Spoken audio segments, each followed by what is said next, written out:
Shalom. I want to give all praises, honor, and glory to Yahweh, Bahashem, Yahawashi, Bahashem, Rakah Kodash. I want to give double honors to the apostles and elders of Great Millstone, because those are the men who I learned this truth from through the spirit and power of Yahweh, Bahashem, Yahawashi. Yahweh is the true name of the God of Israel. Yahawashi is who the world ignorantly calls Jesus Christ, but his one and only true name is Yahawashi. And pretty much I'll be going over 1 Timothy, the 4th chapter. Like I said, I'm going to be going over all of Apostle Paul's epistles, aka letters, because it's very relevant to today. All the things that Apostle Paul and the righteous men that was under him had to deal with, we're all dealing with the same exact things. Why? Because history repeats itself. All right? So all the things that you see today, false prophets, guys extorting the church, men being exposed, all these different false prophets and bad examples, that was going on 2,000 plus years ago. So that's why it's good to read these chapters so you can get a clearer understanding of what's going on today. All right, so this is 1 Timothy, the 4th chapter. And like I say in my other videos, I'll be going back and forth simultaneously between the NLT version and the KJV version, because the NLT version is very good for the New Testament. All right. So now the topic that this chapter is going to be dealing with is apostasy. That's actually going to this word apostasy. See what it says. Right.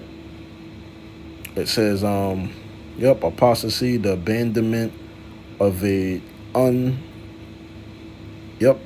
renunciation of a religious or political belief.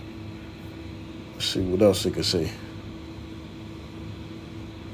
It says, it can also be understood as the act of giving up one's loyalty to a political party. So aka these false prophets, these guys that take bribes, they teach their own private interpretations of the scriptures and pass it off as doctrine, when really it's just a tradition of men, right? It says, it can also be understood as the act of giving up one's loyalty to a political party, cause, or other organization. A person who abandons their religious or political beliefs is called an apostate. So this is what the different men of the Lord, including Yahawashi himself, the 12 disciples that walked with him, they had to deal with this. A lot of apostates, a lot of apostasies, right? Let's see what else. So, I mean, that's pretty much it, all right? So now, let's jump back. So the apostasies is going into false prophets ultimately. Let me see what the NLT says. Warnings against false teachers, aka false prophets. It says 1 Timothy, the 4th chapter, and verse 1. Now the Spirit speaketh expressly that in the latter times, we're in the latter times. The latter times began when Yahawashi was on the scene 2,000 plus years ago, when he walked the earth in the flesh. All right, that was the time of the end. But the scriptures say what?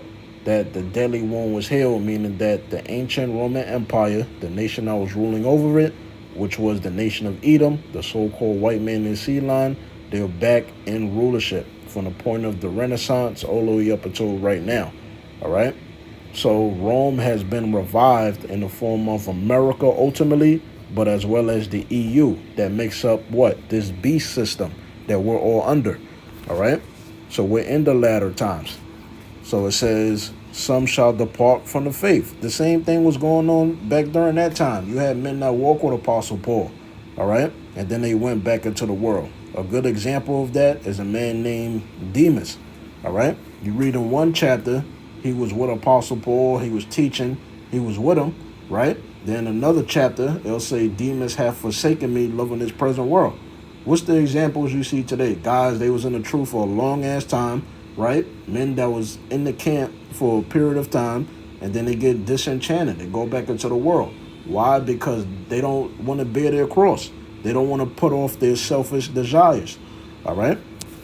It says, shall depart from the faith. You got guys taking bribes. You got guys that are actual cops and law enforcement. You got guys that are agents and agent provocateurs. You see what the love of money would do to an individual, how it will corrupt the individual? It'll make an Israelite man forsake his own God, which is Yahweh, and his Messiah, Yahweh Shai. All right? So you got people departing from the faith. They're getting disenchanted. They're becoming offended for the wrong reasons. They start teaching false doctrine, right? They start saying things like, oh, I was a part of a cult. I was in a racist cult. This is what's really going on, y'all, in these particular camps. It says, giving heed to seducing spirits. And then you got dumbass people that listen to these reprobate people that lost their faith, right? And doctrines of devils, speaking lies and hypocrisy, having their conscience sealed with an hot iron. Let's read that in the NLT is better. 1 Timothy 4:1. Now the Holy Spirit tells us clearly that in the last times or last days, some will turn away from the true faith. See, what Great Millstone teaches through Yahushua blood and sacrifice is the true faith, right? They will follow deceptive spirits. These guys that are false prophets that we do videos on, whether it be a Hebrew Israelite man or woman or child, right? We do videos to what? To exhort you to stay away from these people. Why? Because they teach doctrines of devils. They denied Yahweh and Yahweh Shai. It's clear. It's clear. It says, some will turn away from the true faith. They will follow deceptive spirits and teachings that come from demons, right? Because they got demons on them. They got a legion of demons on them now. These people are hypocrites and liars, and their conscience are dead. It says, they will say it is wrong to be married and wrong to eat certain foods. And we've seen this over the years. You got one particular camp, you know, you can't eat chicken. You know, you see this fat ass prophet, he's eating lobster, crab, he's eating pork, and he's throwing it in your face. Like, yeah, this is what Yahushua died for. All praise, honor, and glory goes to our Mashiach Yahushua for allowing me to eat this juicy worm meat called pork, right? Y'all see these examples. So this is why I'm going into the chapter, because we're experiencing the same things that we experienced 2,000 plus years ago, right? We're witnessing the enemies of the cross, the men that was against Yahushua, the 12 disciples, and the different men of the Lord. It says, they will say it is wrong to be married and wrong to eat certain foods, right? You got IUYC, they'll teach you that you can't have multiple wives. Now, is that a thing that's expedient? No, but there's certain brothers that got multiple wives, all right? Ain't nothing wrong with that. Just don't be married to the state so you don't get in trouble. It says, yep. But the Most High created those foods to be eaten with thanks by faithful people who know the truth. Yeah, and the Most High, he not going to make a law and then tell you to go against the law, saying that, oh, my son died so you could be you could willfully sin and eat pork. Come on, man, you people are stupid. Verse 4, NLT, since everything the Most High created is good, we should not reject any of it, but receive it with thanks. For we know it is made acceptable by the word of the Most High and prayer. Now let's switch back to the KJV and go to verse 6, right? Now this is dealing with a good minister's discipline, right? Because in this truth, you got to go through discipline. You got to discipline yourself in different ways.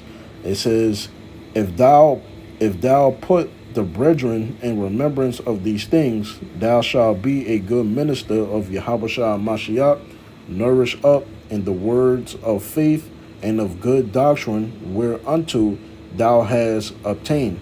But refuse profane and old wives' fables, and exercise thyself rather unto godliness. Let me read that in the NLT. Yep, 1 Timothy 4:7. It says, do not waste time arguing over godless ideas and old wives' tales. Instead, train yourself to be godly. Exactly. It says physical training is good, but training for godliness is much better, promising benefits in this life and in the life to come. Exactly. You get built up in this truth, and it makes you wise unto salvation through your faith. This is a trustworthy saying. and everyone should accept it. This is why we work hard and continue to struggle, for our hope is in the living God, who is the Savior of all people, not just any people, the Israelites, right? And particularly of all believers. Believers is only coming out of the seed line of Israel, right? Switch back, verse 11. It says, these things command and teach. Let no man despise thy youth, because when you come into the truth, you come in your youth, right? The Most High is building you up at a young age so that when you get older, you're establishing the faith. If you're part of the elect and if you're still around, right? Most men, they come into the truth as a young man. It says, but be thou an example of the believers. Exactly. You know, brothers see other brothers' trials and tribulations you go through, and they respect you for it, even if they never tell you, right? It says, in word, in conversation, in charity, in spirit, in faith, and purity, till I come, give attendance to reading, to exhortation, to doctrine. So this is what Apostle Paul in a letter is telling Timothy, which is like his spiritual son in the faith, since Timothy learned this truth from Apostle Paul, right? It says, till I come, give attendance to reading, right? You gotta meditate in the word. You gotta read chapters, you gotta go into current events, linking with Bible prophecy, you gotta go into secular history, ancient manners and customs, you gotta go into the paleo Hebrew. There's a lot of things you gotta tackle being in the truth. It's not just 4 men or 5 or 6 men that's going to do every topic. Everybody need to touch on everything. All right? Verse 14. Neglect not the gift that is in thee, which is this truth. Any way you could benefit the truth and spread the truth, that's considered a gift, right? It says, which was given thee by prophecy, right? Because every man got his own spiritual office. It says, with the laying on the hands of the presbytery, right? Now, I'm going to read this in the NLT, and then I'm going to actually go into that word, presbytery, right? Yep, so this is, that was 14. 1 Timothy 4 and 14, NLT. Do not neglect the spiritual gift you received through the prophecy spoken over you when the elders of the church laid their hands on you, all right? So, presbytery, that's going into the elders, but let's just go into the word anyway. So the word for presbytery in the Greek, Strong's G 4244, Presbyterian. all right, let's go down here. Yep, elders. It says body of elders, presbytery, senate, council. It says of the Jewish leaders, which were Israelites. We ain't Jewish, right? But you get what it's talking about. Of the elders of any body, assembly of Christians, which we know the Christians, pursuant to Acts the 6th and 11th chapter, is Jews that followed the Messiah, all right? Not just anybody. So the presbytery talk about the elders. It says, verse 15, meditate upon these things, give thyself wholly to them, that thy profiting may appear to all. Take heed unto thyself and unto the doctrine, right? Not doctrines, doctrine. Continue in them. Continue in what you learned from men of the Lord. Keep the legacy going. Pass down the legacy. It says, for in doing this, thou shalt both save thyself and them that hear thee, because hearing this gospel makes the elect of the nation of Israel wise unto salvation. All right? So that's 1 Timothy, the 4th chapter. Lord willing, you was edified. Shalom.